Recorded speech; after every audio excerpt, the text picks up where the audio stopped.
નમસ્તે, હું પ્રોફેસર શિરીષ કુલકર્ણી મહારાજા સયાજીરાવ યુનિવર્સિટીના કોમર્સ ફેકલ્ટીમાં પ્રોફેસર રહ્યો છું. એ બાદ સરદાર પટેલ યુનિવર્સિટી વલ્લભ વિદ્યાનગર ખાતે 2 ટર્મ સુધી વાઇસ ચાન્સલર રહ્યો છું. દર રવિવારની જેમ આજે પણ દર્શક મિત્રો હું સમાચાર જરા હટકે આ વિષય પર તમારી સામે આવ્યો છું. શિક્ષણના બાબતમાં નો વ્યક્તિ છું, શિક્ષા વિશેની વાત હંમેશા કરું છું. તો આજે શરૂઆત આપણે શિક્ષણ વિષયની કરવા જઈ રહ્યા છે. ખૂબ સારા અને આનંદના સમાચાર આવ્યા છે. QS યુનિવર્સિટી રેન્કિંગ હમણાં થયું છે 2024નું. 2023માં થયું હતું ત્યારે અને 2024માં આવ્યું ત્યારે એમાં ફરક પડ્યો છે. આપણું જે રેન્કિંગ છે એ રેન્કિંગ 17 પોઈન્ટ સમથિંગથી આગળ આવ્યું છે. પહેલાં આપણે જે ટોટલ 355 ભારતની યુનિવર્સિટી જે ટોપ 500માં આવતી હતી, હવે એમાં ફરક પડ્યો છે અને 424 યુનિવર્સિટી આમાં આપણી આવી છે.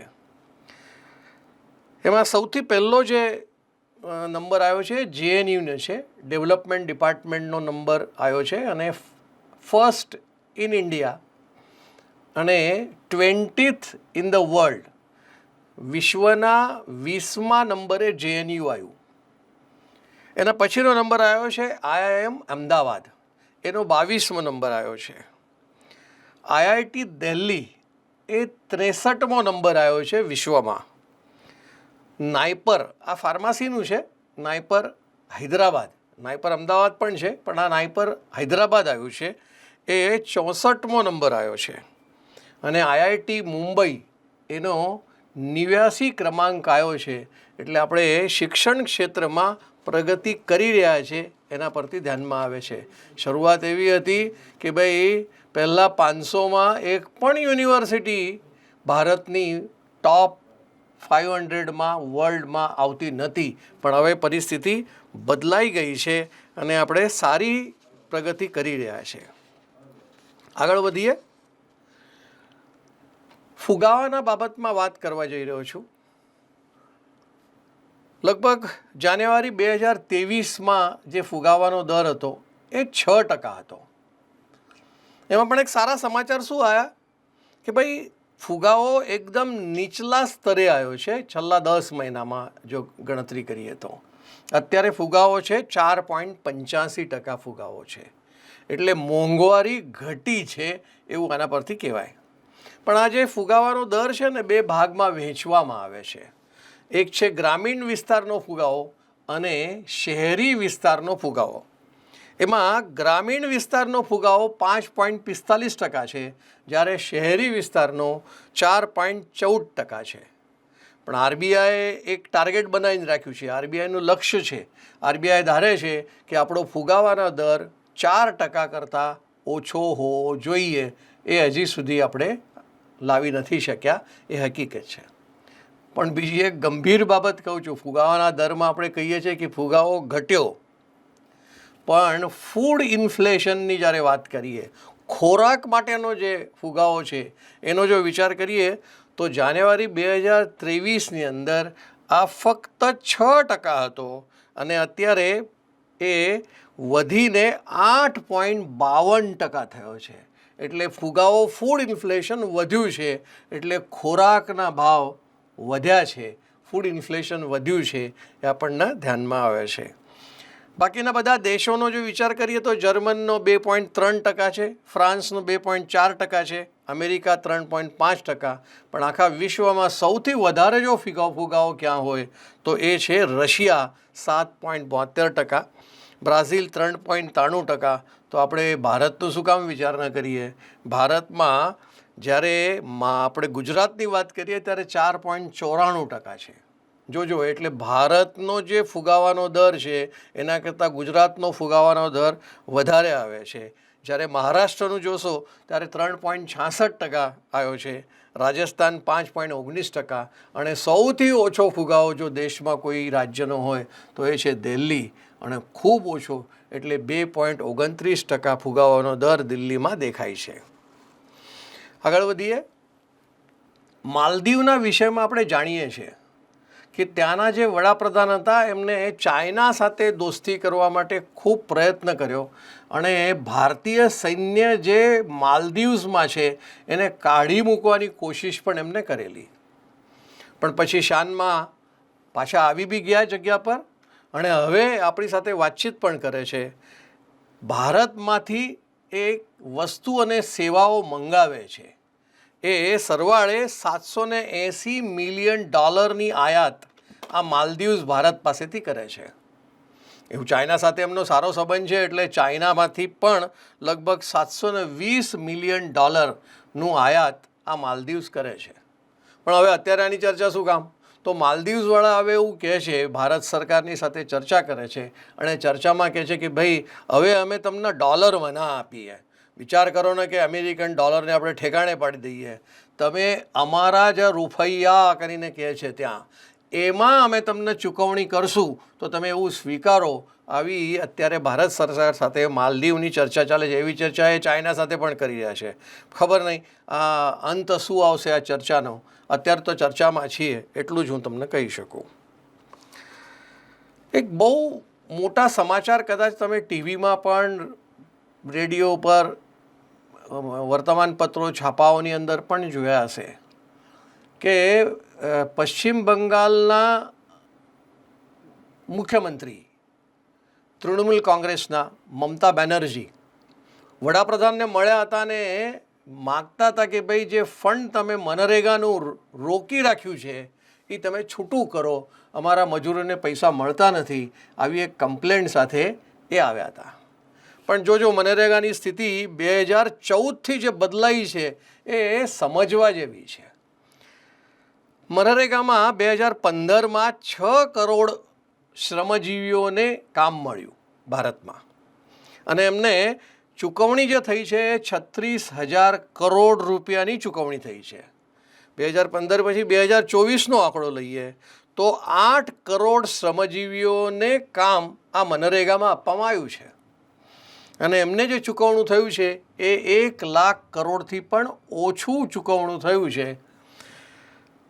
હવે જે ફેરફાર થયો છે 2014થી એમાં એક એપ આવી છે. એ એપનું નામ છે ABPS એટલે આધાર બેઝ પેમેન્ટ સ્કીમ. એટલે જેની પાસે આધાર કાર્ડ હોય ને એ જ શ્રમજીવીને મનરેગાનો મજૂરી મળે, નહીંતર નહીં. એક અને બીજું શું છે એ ડિજિટલ કનેક્શન્સ પણ આની સાથે કરે છે. ઇવન ડ્રોનથી પણ મજૂરો કામ કરે છે કે નહીં, કેટલા દિવસ કામ કરે છે એની બધી વેરિફિકેશન કરે છે. એટલે આ જે પશ્ચિમ બંગાળની વાત આવી એમાં એ કોમ્પ્લાય નથી કરતા. એ જે નિયમ છે, ડાયરેક્ટિવ્સ છે, એ ડાયરેક્ટિવ્સનું પાલન પશ્ચિમ બંગાળ સરકાર કરતી નથી. એટલા માટે એમના જે મનરેગાના પૈસા છે એ અટક્યા છે, એ છૂટા નથી થતા. પણ એમને ફક્ત એટલું કરવું પડશે કે ભાઈ નહીં, અમે હવેથી કોમ્પ્લાય કરશું તો મને લાગે છે પૈસા છૂટા કરવામાં વાંધો નહીં આવે, કેમ કે પરિસ્થિતિ ગંભીર છે ત્યાંની. આગળ વધીએ. સોનાનો ભાવ કૂદકે ને ભૂસકે વધી રહ્યો છે એ આપણે જોઈ રહ્યા છે, સતત વધે છે. એક સમય એવો હતો કે હંમેશા શેર બજાર જ્યારે આગળ વધે, ખૂબ આગળ જાય ત્યારે સોનાનો ભાવ નીચે આવતો હતો અને જ્યારે શેર બજાર ઓછો થાય ત્યારે સોનાનો ભાવ વધતો હતો. હવે એક સાધારણ ટ્રેન્ડ જોવાતો હતો. પણ અત્યારે તો શેર બજાર 75,000ની ઉપર જતું રહ્યું, પણ બીજી બાજુ સોનું એનો પણ ભાવ ખૂબ વધી રહ્યો છે. એ સોનાના ભાવ વધવાનું કારણ એક ભાઈ છે જે ગ્લોબલ ઇક્વિટી સ્ટ્રેટેજિસ્ટ તરીકે કહેવાય એવો ક્રિસ્ટોફર વુડ, એને કહ્યું છે, ખબર નહીં એને શાના આધાર પર કીધું છે, કે ચાઇનામાં સોનાની ડિમાન્ડ ખૂબ વધી ગઈ છે એટલે બધું સોનું એ બાજુ ડાયવર્ટ થઈ રહ્યું છે. એટલે લગભગ 28% સોનાના ભાવ વધી ગયા છે. પણ એનું કારણ આ ક્રિસ્ટોફરે કીધું કે ભાઈ ચાઇનાવાળા સોનું વધારે ખરીદી રહ્યા છે. આગળ વધીએ. થોડીક તબિયતની પણ ચિંતા કરીએ. એમાં હોસ્પિટલો છે, દવાખાનાઓ છે ભારતના, એ લોકોએ હવે એક નવી સિસ્ટમ શરૂ કરી છે, જનરેટિવ એઆઈ. આર્ટિફિશિયલ ઇન્ટેલિજન્સની એઆઈની ચર્ચા તો પુષ્કળ ચાલે છે. દરેક ક્ષેત્ર હવે આ એઆઈમાં જઈ રહ્યું છે. તો હોસ્પિટલો શું કામ પાછા રહે? તો આ હોસ્પિટલે પણ જનરેટિવ એઆઈ સ્વીકાર્યું છે અને નિદાન પછી દેખરેખ અને છેલ્લે ડિસ્ચાર્જ સમરી જે બનાવવાની હોય, જ્યારે પેશન્ટને છોડવાના હોય તે વખતે આખી એની દાખલ થયો ત્યારથી છૂટો કરવામાં આવે ત્યાં સુધી એની સમરી બનાવવાનું કામ એ પણ આ જનરેટિવ એઆઈ પાસેથી કરવાનો પ્રયત્ન એ લોકો કરી રહ્યા છે. આ મોટા મોટા હોસ્પિટલો છે, અપોલો જેવો છે, મણિપાલ જેવો છે, આવા મોટા મોટા જે હોસ્પિટલો છે એ હોસ્પિટલોએ નક્કી કર્યું છે કે ભાઈ આગાહી કરવી શું શું થઈ શકે એમ છે, પછી એના ઉપર નિવારણ શું, નિદાન શું અને વ્યક્તિગત દેખરેખ માટે પણ આ જનરેટિવ એઆઈનો ઉપયોગ થવાનો છે. એટલો જ નહીં, એનાથી પણ આગળ જે રૂમમાં દર્દી હોસ્પિટલમાં રહ્યો હોય તો એને સ્માર્ટ રૂમ આ એઆઈ બનાવે છે. એટલું જ નહીં પણ એ દર્દીના જે કુટુંબીજનો છે એ કુટુંબીજનો સાથે ઇન્ટરેક્શન, ચર્ચા કરવામાં, સંવાદ કરવામાં પણ આ એઆઈ મદદરૂપ થાય છે. એટલે આવી વ્યવસ્થા આ ભારતના મોટા મોટા 5 હોસ્પિટલોની જે ચર્ચા આપણે કરીએ તો એમાંથી એક છે અપોલો, જેની પાસે આખા દેશમાં હાઈએસ્ટ બેડ છે. આ 10,000 બેડવાળું હોસ્પિટલ ધરાવતું એ હોસ્પિટલ અપોલોવાળું છે. બીજો છે મણિપાલ હેલ્થકેર, એની પાસે 9,500 બેડ છે, જેમાં જનરેટિવ એઆઈ પણ એ લોકોએ ચાલુ કર્યું છે. નારાયણ રુદ્રાલય, આની પાસે 6,000 બેડના હોસ્પિટલ છે. ફોર્ટીઝ હેલ્થકેર, આની પાસે 4,500 બેડ છે. અને મેક્સ હેલ્થકેર, આની પાસે 4,000 બેડ ધરાવતું આ હોસ્પિટલ છે. આગળ વધીએ. આ એક બહુ ગંભીર વિષય છે અને આખા ભારતમાં જેનું અસ્તિત્વ આપણને જોવા મળે છે આવા એક ગંભીર વિષય છે. દાખલા તરીકે એક વડીલ વ્યક્તિ, ઉંમરલાયક વ્યક્તિ, એના યુવાનીમાં એને કેટલાક પૈસા ક્યાંક રોક્યા હોય, ક્યાંક બેંકમાં ડિપોઝિટ કરી હોય, ક્યાંક શેર ખરીદ્યા હોય, ક્યાંકથી ડિવિડન્ડ મેળવેલો હોય, ક્યાંક બોન્ડ ખરીદ્યા હોય. પણ જેમ જેમ ઉંમર વધતી જાય ત્યારે સ્વાભાવિક છે એની સ્મરણ શક્તિ પણ ઓછી થઈ જાય. એટલે એને ખબર નથી પડતી હવે શું કરવું શું નહીં કરવું. એટલે કદાચ તમે જાણતા હશો, અનક્લેમ્ડ ડિવિડન્ડ નામની એક ટર્મિનોલોજી આવે છે. દરેક કંપની પોતાના બેલેન્સ શીટની અંદર એને લાયબિલિટી સાઈડમાં બતાવે છે અનક્લેમ્ડ ડિવિડન્ડ, પણ એની મર્યાદા હોય છે, સમય મર્યાદા સુધી, કે ભાઈ આટલા સમય સુધી એ રાખે. જો કોઈ એનું માગવાવાળું નથી, ન ધણિયાણું આવું થયેલું જે શેર છે અથવા ડિવિડન્ડ છે, તો એનું કરવાનું શું? તો જે આ બેન્કિંગ સિસ્ટમની અંદર આ છે એ લોકો ઇન્વેસ્ટર એજ્યુકેશન પ્રોટેક્શન ફંડ, આ સરકારે ઊભું કરેલું એક ફંડ છે. અને આ બેન્કો જેમની પાસે કોઈ માગવા નથી આવતું, કે એમના શેર્સ ડીમેટ અકાઉન્ટ હોય, શેર્સ હોય, ડિવિડન્ડ હોય, તો આવી રીતે અનક્લેમ ડિવિડન્ડ જે માગવામાં નથી આવતા એવા પૈસા આ ઇન્વેસ્ટર એજ્યુકેશન પ્રોટેક્શન ફંડની અંદર ટ્રાન્સફર કરવામાં આવશે. ગંભીરતા શું છે ખબર છે? કેટલો આ ફંડ ટ્રાન્સફર થાય છે, કેટલા રૂપિયા લોકો ભૂલી જાય છે. એની જો આંકડા જોશો ને તો એમ લાગશે કે ભાઈ આ લોકોએ આટલું ઇન્વેસ્ટમેન્ટ કર્યું અને હવે કંઈ જ નહીં. દાખલા તરીકે 2018માં 2,400 કરોડ રૂપિયા અનક્લેમ્ડ ઓલરેડી ટ્રાન્સફર થયા અથવા ટ્રાન્સફર થવાના છે. 2019માં 3,000 કરોડ રૂપિયા માગવામાં નથી આવ્યા, એમને એમ પડ્યા છે. 2020માં 6,000 કરોડ રૂપિયા અનક્લેમ્ડ છે શેર્સ અથવા ડિવિડન્ડ. 2021માં 5,300 કરોડ અને 2022માં ફરીથી 6,000 કરોડ રૂપિયા કોઈ માગવાવાળું નથી એવી સ્થિતિ આ ફંડની છે. સરવાળે 21,700 કરોડ રૂપિયા માગવાવાળું કોઈ નથી આ 2018થી 2022 સુધીમાં. હજી તો 23-24 જોવાનું રહે છે, જોઈએ. આગળ વધીએ થોડા સમય પહેલાં અહીંયા આપણે જ્યારે ચર્ચા કરતા હતા ત્યારે મેં અલગ અલગ દેશ જે લોકો ક્રૂડ ઓઇલનું ઉત્પાદન કરે છે એની વાત મેં તમારી સામે મૂકી હતી. તો આ ક્રૂડ ઓઇલ ઉત્પાદન કરવાવાળો અમેરિકા સૌથી વધારે ઉત્પાદન કરે છે. 1,29,00,000 એવા બેરલ્સ રોજે રોજ એ ઉત્પાદિત કરે છે. એ આપણે તે વખતે જોયું. તે વખતે આપણે ભારતને ભૂલી ગયા હતા. તો ભારતનું શું? તો આજે મને લાગ્યું કે આપણે ભારતનું પણ કહી દઈએ કે ભારત રોજ 5,86,000 બેરલનું ક્રૂડ ઓઇલ ઉત્પાદન કરે છે. એટલે આપણે ત્યાં ક્રૂડ ઓઇલનું ઉત્પાદન નથી એવું નથી, છે, પણ એની સામે ગાંભીર્ય જોજો. આપણી જે ટોટલ ક્રૂડ ઓઇલની આવશ્યકતા છે એ આવશ્યકતાના 88% ક્રૂડ ઓઇલ આપણે વિદેશોથી મંગાવીએ છીએ, આયાત કરીએ છીએ. તેથી આપણે વિદેશી હુંડિયામણ ચૂકવવું પડે છે. એ આપણા માટે ખૂબ ખરાબ સ્થિતિ છે. આગળ વધીએ. આ દેશને થોડા વર્ષ પહેલાં, એટલે હું 1950, 51, 52 અથવા સ્વતંત્રતા પછીના સમયમાં આ દેશને ખેતી પ્રધાન દેશ કહેવાતો હતો. લોકોનું જીવન જરૂરિયાતનો નિભાવ ખર્ચ ક્યાંથી નીકળતો હતો? તો ખેતીમાંથી. તમને આશ્ચર્ય થશે કે આપણી જે રાષ્ટ્રીય આવક છે, નેશનલ ઇન્કમ છે, એ 1950-51માં 62% આવક આ કેવળ ખેતીમાંથી આવતી હતી. પણ એની બીજી બાજુ જોજો, આ ખેતી ઉપર નભતા લોકોની સંખ્યા એટલે પોપ્યુલેશન, એ 70%થી પણ વધારે પોપ્યુલેશન આ ખેતી ઉપર આધારિત હતું. એ સ્થિતિ મેં તમને કીધી 1951-52ની.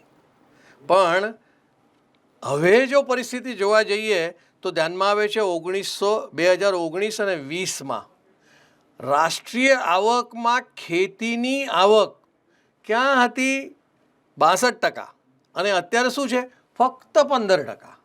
એટલે રાષ્ટ્રીય આવક આટલા વર્ષોમાં 62%થી સીધી 15% સુધી આવી ગઈ. અને જે લોકસંખ્યા અથવા જે પોપ્યુલેશન છે એ પોપ્યુલેશન જે ખેતી પર નભતું હતું એની જે પહેલાં 70% હતી એ હવે 46% થઈ છે.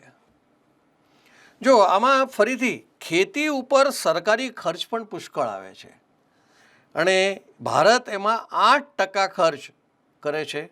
ચીન 6.5% કરે છે. બ્રાઝિલ અને રશિયા જેવા 1% જેટલું જ કરે છે. એટલે ખર્ચો પણ ભારત સરકારનો કદાચ વિશ્વમાં ખેતી ઉપર સૌથી વધુ છે. એટલે સરકાર પણ ખર્ચ કરે છે. તેથી જે કંઈ આપણને દેખાય છે એ આપણને ધ્યાનમાં આવે છે. આગળ વધીએ. હમણાં કદાચ થોડા દિવસમાં 10-15 દિવસ થયા હશે, ઇન્ટરનેશનલ લેબર ઓર્ગેનાઇઝેશને હાલ જ એનો એક રિપોર્ટ પ્રકાશિત કર્યો. અને રિપોર્ટના આધારે એક સામાન્ય કર્મચારી જે નોકરી કરે છે એને પગાર કેટલો મળે છે? તો એમાં ટોપ 5 રાજ્યો ભારતના સૌથી વધુ પગાર ચૂકવતું જે રાજ્ય છે પોતાના ત્યાં કર્મચારીઓને, એમાં આવે છે દિલ્હી 14,125 હાઈએસ્ટ. આ મંથલી જેને પગાર આપે છે એ વધુ પગાર આપતું દિલ્હી રાજ્ય છે, 14,000ની ઉપર. કેરળ 13,700ની ઉપર આપે છે. હિમાચલ 11,267 આપે છે. ઉત્તરાખંડ 11,174 આપે છે. જમ્મુ કાશ્મીર 11,162 આપે છે. પછી હંમેશા ખ્યાલ આવે ને ભાઈ ગુજરાતની શું સ્થિતિ છે, તો ગુજરાત આપે છે 7,354 માસિક પગાર આપતું ગુજરાત રાજ્ય ખૂબ ઓછું છે. એટલે છેલ્લા 5 રાજ્યો જે આવે ને એમાં ગુજરાતનો નંબર આવે છે ટોપ 10માં કે ટોપ 5માં નથી આવતું. આભાર. નમસ્તે.